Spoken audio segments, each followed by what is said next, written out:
boss, paggawa ako. Ito mo rito. Ito, konti. Aba, gagawin natin yan, boss. Magche-chaser ako eh. Sige, boss. Ito gagawa ba? Nanti gamit. Dalo. Nasa loob. Sige, boss. Yan. Kukaano ko, boss? Dyan sa loob. Pasok ko dyan, pasok. Papasok ko dyan sa loob? Dyan, kunin mo yung gamit dyan, dyan. Halito ba rito? Gay. Yan. Halito po. Ay, sige pa, nandiyan. Dito? Oo. Targis na yan, ba't kasi ako pinakukuha pa ng mga gamit? Napakadaming gamit talaga.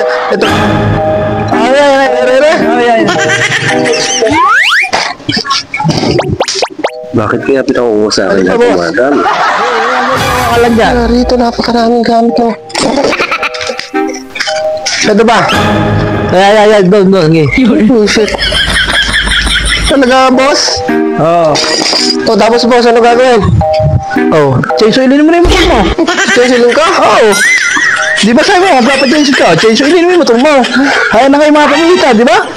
Ano ba rin yung boss? Ay, kahit anong yan, tingnan mo kung ano kakasya roon. Hindi ako marunong, boss eh. Pukpukin mo. Yan, pukpukin mo yan. Pukpukin talaga? Oo. Ganun talaga rito sa shop ko. Kanya-kanyang gawa rito. Boss, parang mali na may tinuturo mo sa akin. Alam ba? Yan, pihitin mo ng pihitin. Pihitin. Taragis na yan. Paano ba to? Yan. Sarap-sarap manghiga ako rito. Darating ikaw na kumanya. Bahala ka na sa buhay mo dyan. Pakainit. Inset. Taragis na shop to. Mali ate. Napuntahan ko. Ano ba yan? Ang bagay ko, boss. Kunin mo yan. Yung pamilya sarap-sarap manghiga ako rin Busit ang may-ari ito. Napakatamad.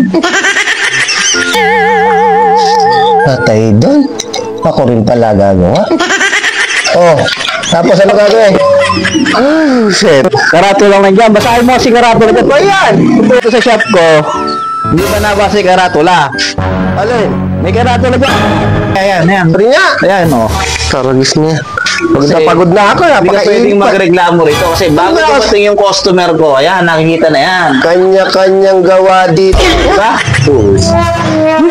Taragis na yan. Buwis na yan. Hindi mo siya akin sinabi ka agad. Nainit pa naman ako. Kahirap. Ayoko na nga dito. Sige, lumayas ka na. Sige, maganda rito. Sa shop mo. Sige, lumayas na. Susuklong kita mo. Tandaan mo yan. Bahala ka sa buhay mo. Layas. Pero babalik.